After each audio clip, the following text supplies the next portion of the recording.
Welcome to the basics of teaching new behaviors.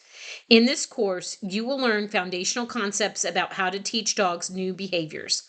Although we will be talking about these concepts as they are related to dogs, it's noteworthy to mention that dogs and cats and people all learn similarly. So you can apply these concepts to cats you are caring for as well. Before beginning a training session, decide where you will train your dog. Choose a space that has low distractions so your dog will be more likely to focus on you and what you are teaching. Reduce visual distractions such as people or other pets walking by. Reduce sound disruptions like people knocking on the door or children screaming. Remove toys or other objects your dog may be inclined to interact with rather than focusing on training. You may not be able to make the environment completely distraction free, but by doing the best you can to reduce distractions, you will have an easier time teaching your dog new skills. You'll also want to remove other animals from the space so that they don't compete for rewards and attention while you're training. Later, once you've established a solid foundation for the behaviors you want to teach, we will add in distractions to increase the challenge. But this is one of the very last steps in the training process. Next, we need to identify what rewards we will use for training. Make sure the rewards you choose are motivating enough to keep the dog engaged throughout the training. Rewards can be anything the dog enjoys, including food, toys, and opportunities, like going for a walk or a car ride or a romp in the backyard. For now, we will focus on using food because it's typically easiest to start with. If you choose the right reward, your dog will eat it quickly and be ready for the next opportunity. Experiment with different types of food rewards to see what your dog is most excited about. Which one really makes your dog drool? After a taste test, rank the treats in order of preference. You can see an example of what the dog named Buttons prefers. Pork liver loaf, that's her favorite. Hot dogs, then cheese, then pepperoni, and finally milk bones are last. Ultimately, the dog is the one who decides what is rewarding. Each dog has their own individual taste, just like humans. Some people love mushrooms, but you couldn't motivate me to do anything but gag if you fed me a mushroom. The bottom line is listen to what your dog is telling you they like best. Higher value rewards are extremely helpful when the behavior you want to teach is a critical one, like coming when called. It's also necessary to have high value rewards when you're working in distracting environments. We will learn more about this later on in the video. Now we need to decide what skill or behavior we want the dog to learn. You'll want to focus on desired behavior you do want the dog to offer rather than what you don't want them to do. For example, you might say, I want the dog to stop jumping on people. That can be a rather abstract concept to teach. Instead, focus on what you would rather the dog do, such as sit for petting. Visualize what the final end behavior you desire from the dog is as though it were a painting in your mind. If you can see it clearly in your mind, then you know what you are working towards.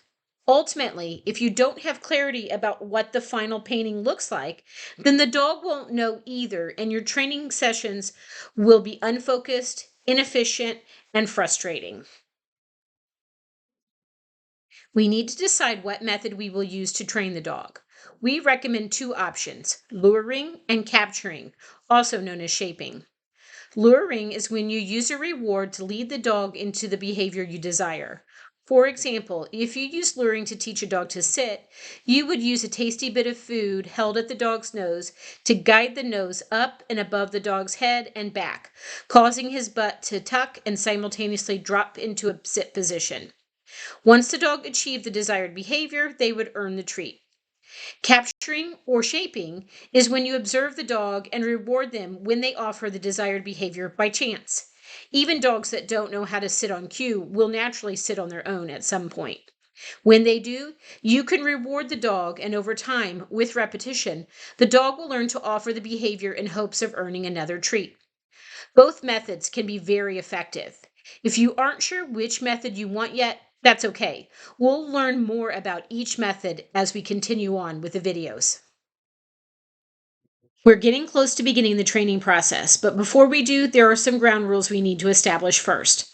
You'll be inclined to cue your dog to perform the new desired behavior from the start, but don't. If it's a new behavior, your dog has no idea what you want them to do yet, so your words are just confusing, meaningless sounds, and likely something they will quickly learn to tune out. Resist the urge to name the behavior before the behavior is learned. Wait until the dog has demonstrated they understand what behavior you want them to do in exchange for the reward, and only then should you add in the verbal cue. If you can predict with near certainty that the dog is going to offer the desired behavior, you're ready to add the verbal cue just before the dog performs the behavior. A tool that is very helpful when training is to use a marker, which is a sound of some sort, to signal to the dog the precise moment when the dog has performed the desired behavior. This helps the dog pinpoint what behavior they are being rewarded for. The marker says to the dog, "That's it, that's what I want, and now you've earned a reward." The mark serves as a bridge between the behavior and the consequence. We only have 1 second to respond to a dog's behavior in order for them to have a very clear connection to the consequence. But sometimes it can take more than a second to grab and deliver the reward, so the marker bridges that gap.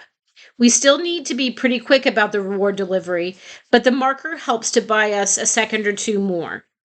Rewarded behaviors get repeated, so if we help the dog be very clear about what behavior they are being rewarded for, we can increase the chances they will offer that behavior again. The marker can be a verbal signal, like the word yes, or a small plastic clicker device that makes a click sound. If you choose a word as your marker, just avoid any words that already have meaning to the dog, such as good boy. Many trainers use the word yes. You can pick your own word. Heck, you can say banana if you want. Just make sure you use it in an upbeat tone. Our first training exercise will be to charge the marker. Before a marker can be effective, we have to make it mean something. When I say charge the marker, I mean we have to give it power. The power comes from the dog understanding and believing that when they hear the marker, a reward will be presented. If done correctly, the marker is an unwritten contract between you and the dog. If you mark, you follow with a reward, 100% of the time. If you don't reward every time you mark, the mark loses power. So let's learn how to give the marker meaning. Let's charge the marker. First, grab a small handful of pea-sized high-value food rewards. We keep the treats small so we can give several. Next, place the reward on the table next to you or in your pocket. Then, when the dog is paying attention to you, say yes or click.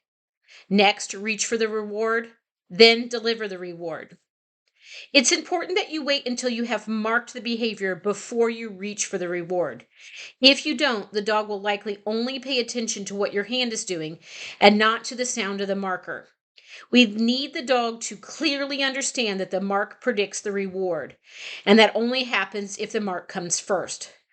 Dogs are way more focused on our body language first and foremost, but we want them to learn to focus on the sound of the mark first. Once you've done that, you can repeat until all treats are given. Perform this exercise 2 to 3 times daily for a few days. After that, you're ready to use the marker to train new skills. Here's a short video featuring foster dog Bart to show you how easy it is to charge the marker. His marker is the word yes, and we will use it every time he has earned a reward. Right now, Bart doesn't have to perform any specific behaviors. He just has to hear the marker and see that a treat follows. Bart. Yes. Yes. Yes. Yes.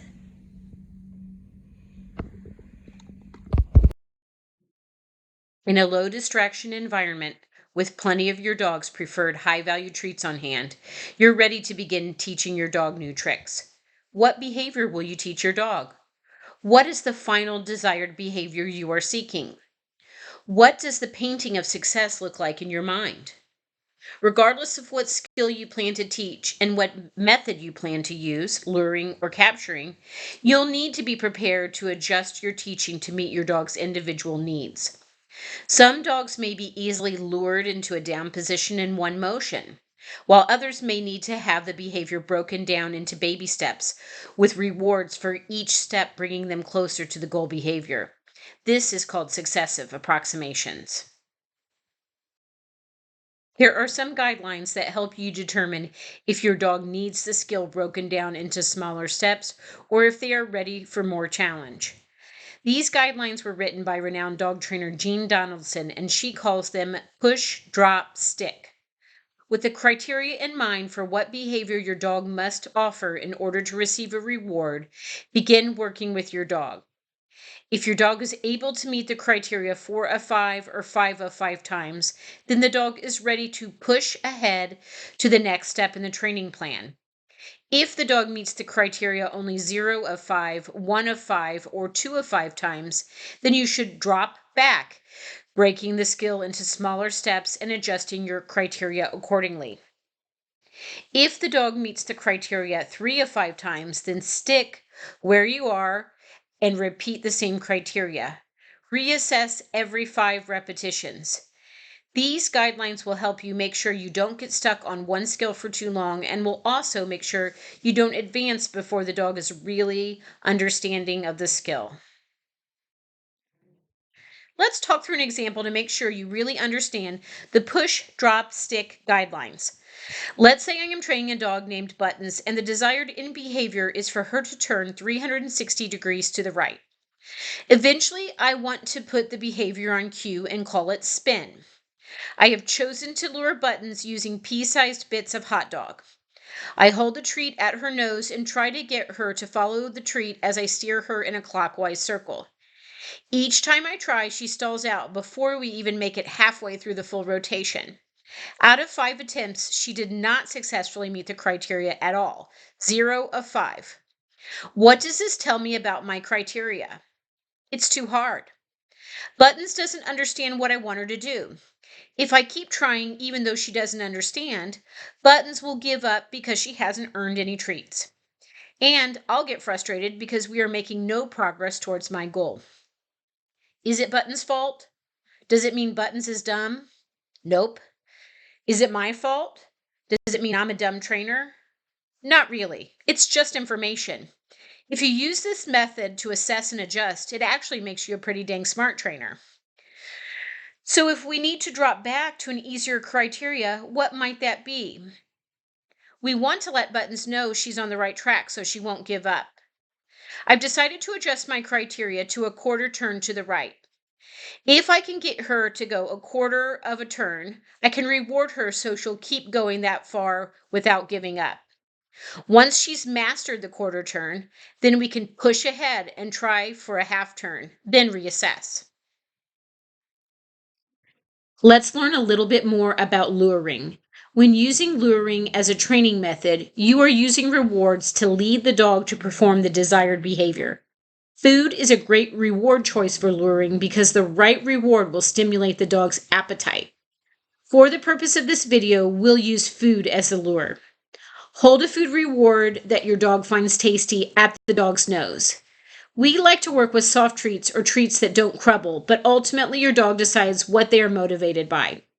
Guide the dog into the position or location you desire using the food. If you move the treat and the dog doesn't follow, slow down and move at a pace that keeps the treat at the dog's nose. If slowing down doesn't help, try using a higher value treat. If you're still having challenges, use the push, drop, stick guidelines to assess if you need to make the criteria simpler. Let's watch a little video of a dog named Bart who is getting his first lesson in luring. Bart is already conditioned to a marker. We use the word yes, and it has been well established by his foster mom. Bart is highly food motivated, so he's a great training buddy. Our goal behavior is a 360-degree turn to the right. I will later name this behavior spin, but for now I won't cue him because he doesn't know the behavior and the cue would just be meaningless noise. Watch as I put the treat to Bart's nose and guide him in a circle.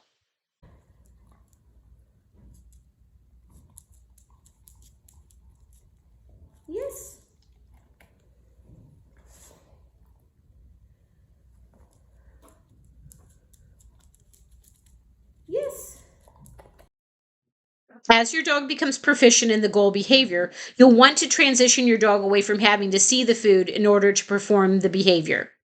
You'll be able to achieve this by holding your hand as though it has food in it and moving your hand in the same fashion as when you had food in it. Because the dog has had a lot of practice and is clear on what the desired behavior is, they will likely complete the behavior without the food. As soon as the behavior has been executed, promptly mark and reward. This will be the first time your dog sees the reward can come from another place other than your hand.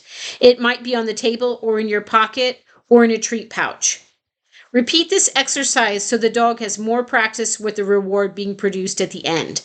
As long as they believe the reward is still coming, they will stay engaged and complete the behavior. The more you practice with your dog, the more your treatless lure can be reduced to a simple hand gesture. The dog will see the beginning of the gesture as a body cue and complete the behavior in anticipation of a reward. Another method that we mentioned that can be used for training is called capturing or shaping. Capturing is pinpointing moments when the dog is offering the desired behavior by marking the behavior and following it with a reward. Rewarded behaviors get repeated, so the more we capture and reward, the more likely the dog is to offer the behavior again. Once the dog is predictably offering the behavior, we can add a cue to it and be able to ask the dog to perform the behavior. Sometimes the dog may not offer the goal behavior as often as we would like. This can slow down training significantly. To accelerate training, we can reward baby steps towards the goal behavior. This is called shaping.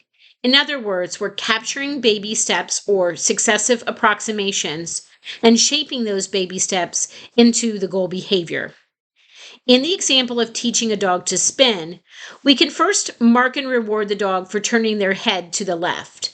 This is the first of several baby steps towards the goal behavior. Once the dog is offering head turns to the left, we can push ahead to the next criteria, which might be a head turn and a step to the left. As the dog becomes proficient with each criteria, we raise criteria again and again until the dog is executing the entire turn. Let's watch a video of Bart getting his first lesson in capturing.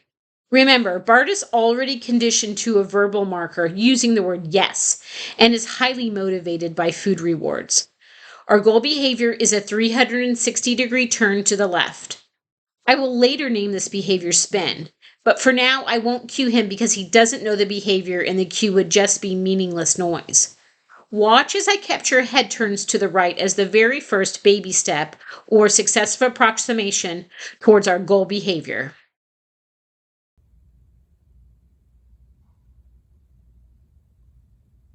Yes. Yes.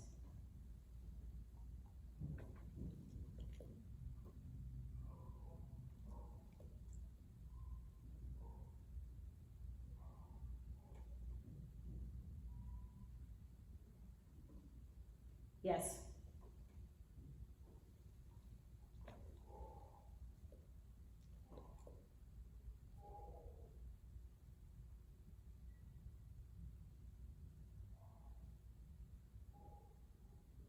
Yes.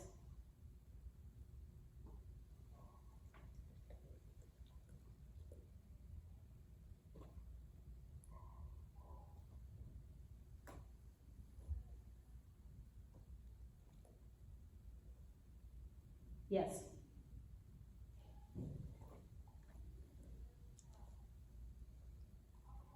Yes.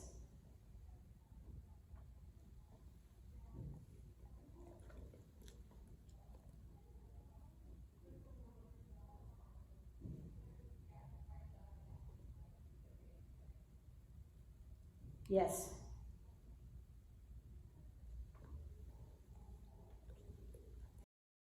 When the dog is predictably offering the goal behavior, you are ready to name the behavior so you can use it.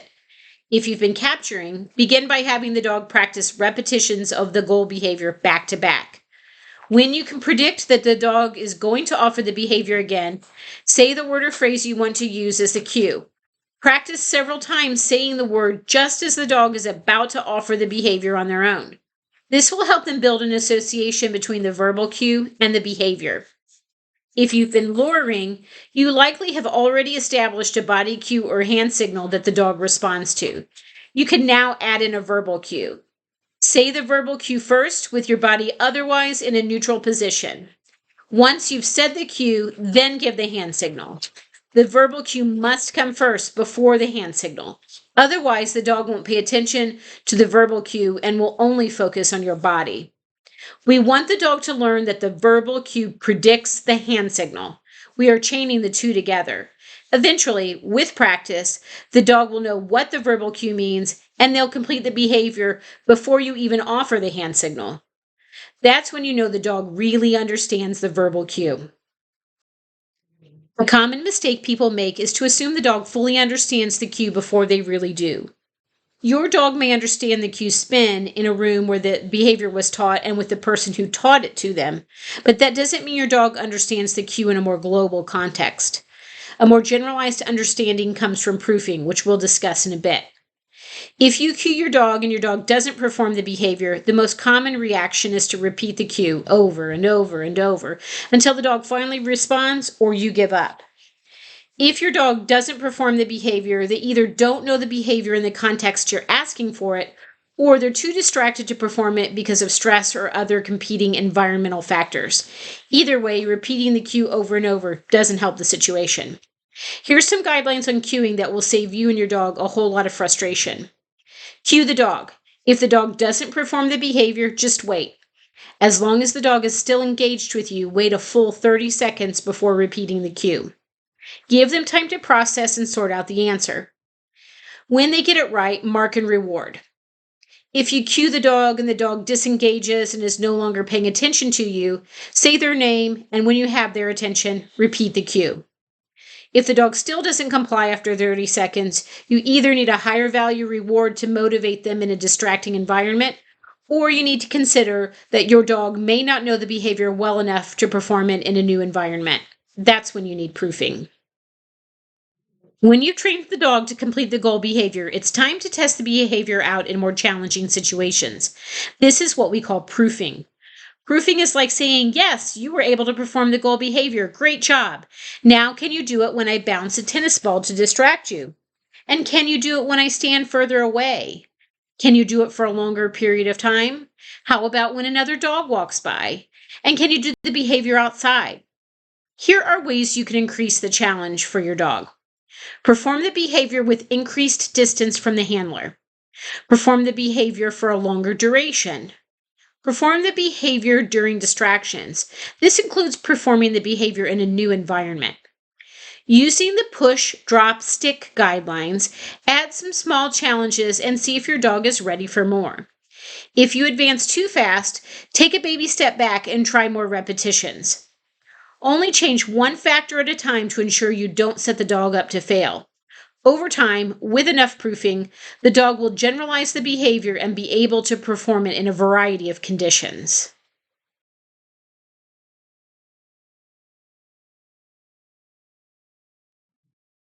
In order to prevent your dog from giving up, the decrease in marking and rewarding should be gradual and random. If you want to go from treating every time to, say, only every 10th time the dog offers the desired behavior, that decrease would be too rapid, and your dog would likely give up in frustration. But if you randomly skip rewarding one desired behavior, the dog is much less likely to be upset. In fact, they'll probably be willing to offer the behavior again, and this time with more oomph. And there you go. We just taught the dog to work without a reward. Now we can continue the gradual and random phasing down of rewards.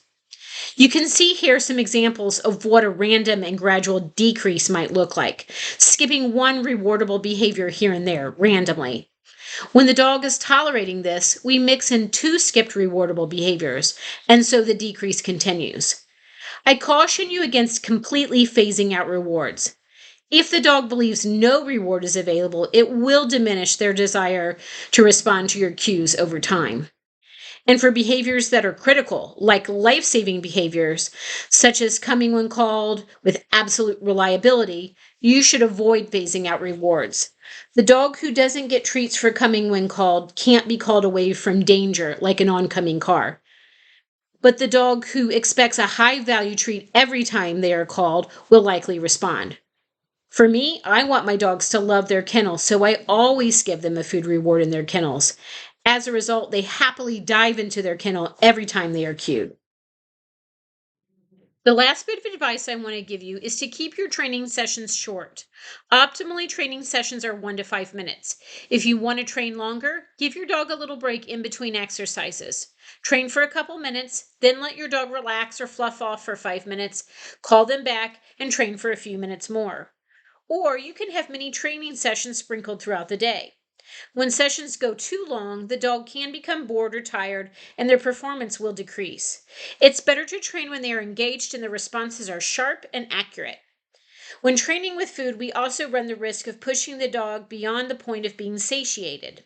If the dog is full or full to excess, the food is no longer a reward, kind of like the feeling of regret for our last trip to the buffet. Better to break our training sessions up and train when they are hungry again later. Thank you for joining us for this video. We hope it helps you have more success in training your dog to perform desired behaviors. Happy training!